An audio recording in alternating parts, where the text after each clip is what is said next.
Who else is in there?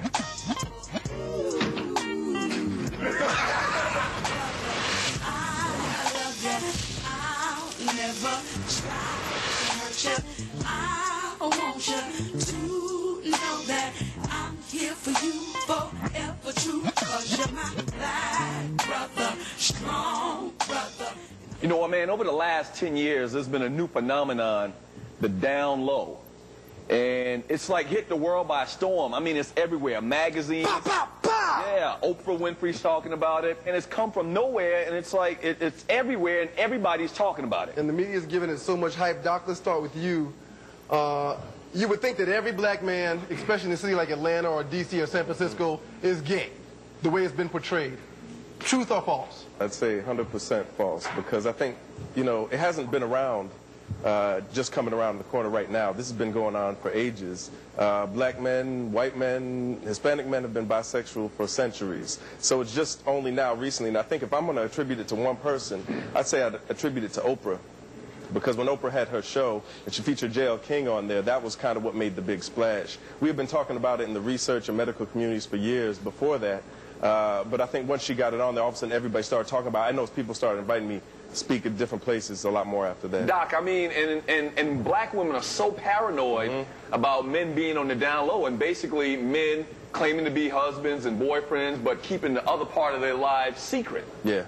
Well, I think, you know, what women have to keep in mind is that men are going to have secrets regardless. I think the key here is that, you know, that he This may is more than a secret, though, don't you think? No. It's the same secret as if you're sleeping with another woman, but now it's just a man. And so I think for a lot of women it bothers them because they realize if he's sleeping with another man, this man may be able to give him something that I can't. Meanwhile, with another woman, she can compete with that on certain levels, but with another brother comes into the picture, that's a totally different story. How could a man give a woman... how can a man give another man more than a woman? Anatomically, what? Wow. I mean, do I need to go any further outside? No, you're not. Okay. Go any further. Rev, well, Daryl told me to call him DL, so it's appropriate for the show. Yeah, no pun intended. No pun intended. No pun intended. But DL, is this a media creation? I say it's been media driven. It was created by the people who did it. I mean, the media didn't pull it out of thin air. People did things, the media picked it up, and it drove the story.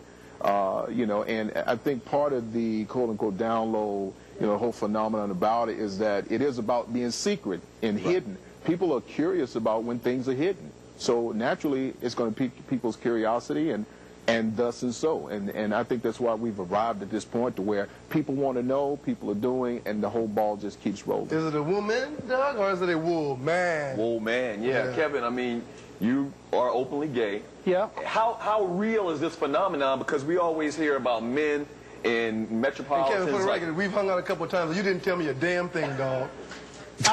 You wasn't my flavor, so it wasn't no big deal. Kevin, how real is the down low syndrome? Well, see, everybody acts like down low just showed up yesterday, like down low wasn't in the 40s and the 50s. Somebody back then would sleep with other men. Somebody's father and grandfather was sleeping with So why is it so prevalent right now? Why are we talking about it so much right now as opposed to 40, 50, 60 years ago? Because we're growing up and we're starting to be more open and honest about things. I got two answers for you there. One answer goes back to why we're calling it a phenomenon or a syndrome, as if it's a pathological disease. We need to stop that terminology altogether. Second thing is because there's so much HIV in the black community nowadays, you need a scapegoat and you need a victim. In the whole equation of the down low, the victim are heterosexual black women, the predators are bisexual black men. How prevalent is it? Like, what do you think the population of black gay men, down low men are in the black community? Well, I wouldn't be able to give a percentage because no one's going to tell the truth about what they do secretly. We know Marv Albert and all these other people do freaky stuff behind closed doors, so it doesn't matter. You know what I mean? Mark Foley, we want to talk about all the white Republicans who are out there doing what they got to do. They can do whatever they want to do. The thing is that it's just secretive. All I can tell you is that with HIV statistics, 50% of the cases of HIV and AIDS in this country are among black people, but we only represent 13% of the population. That's out of control. Well, down low versus bisexual, to me it's the same thing. What's the difference? You know what I don't call them down low, I call them low down, because that means you're trying to do too much. And my recollection from what I remember back when I first got started, I'd have been with a football player, I've been with a police officer, I've been with some brothers you would never suspect. And you know what? I don't question if they say they straight, I say you straight. If you want to be bi, be bi. I let people do what they want to do.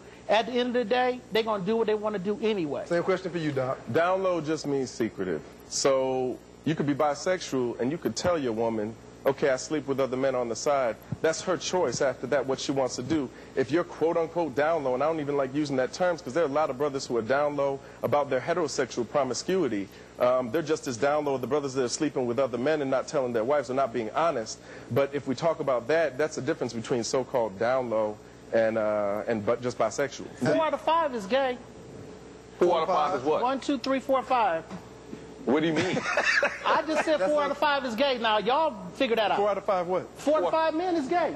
Not on this panel. No. Hey, I just said 4 out of 5 is gay. Right, clearly. Now, I don't know how we're going to figure this out. Clearly you skipped math. No, I didn't skip math. Real quick, Kevin, before I give Dr. DL the same question we gave And I Dr. think DL makes, hey, that But no, yeah, okay, I'm just messing with you. that's a wrong number, especially for this panel. 4 to 5 Okay, ain't gay. okay.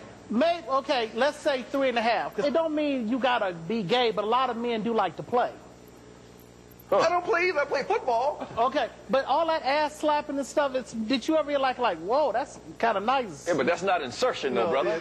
I mean, you going a long way. You talking about ass slapping to insertion. Everybody want to act like gay just jumped over football. Gay just jumped over rappers. Gay just jumped over Jamaica. It's out there. Hey, Obviously, we're sitting up here with you guys. Okay, but guess what? Okay, we're going to say 1, 2, 3. Used to be gay, gay, gay. 2. One of y'all got to be suspect. Now pick which one. No. Nah, trust me, brother. You were wrong on that. That's crazy I know talk. y'all. Okay, That's crazy talk. That's crazy talk. Doc, Okay. Doc, I mean, do we have any real numbers, though, as far as how prevalent this is? You know, people throw around numbers like 10% of the general population. The statistics that I've seen that actually look at bisexuality among all men, and then particularly among black men, it's only going to be among all black men, about 2% of the sample. 2% of all men will report actual bisexual behavior. But we don't know whether that's true or not. And, you know, it's the difference between behaving and then identifying and then desiring. Someone could desire to sleep with somebody of the same gender, but just not act on it. Or they could desire and behave and go ahead and act on it, but then not identify. It doesn't mean that if a brother has inclinations or feels affectionate towards another man, that doesn't mean that he's automatically willed from will and grace. You understand what I'm saying? There's a difference between all this, and people think that just because somebody likes somebody of the same gender, they're automatically going to be this image that they see in the media, and it's not necessarily true. There's a whole spectrum. I got to disagree with you, Doc. If you like another man, okay, what makes the act gay? Are you talking about the actual... Well, go ahead and define gay for me. Give me a textbook definition of what gay means. Well, to me, I think most people I know, most brothers I know and talk to, think the act of having sex. 2 minutes laying down together, the act of having touching, sex. kissing, holding hands, going on dates, all that stuff, that's gay to me. Okay.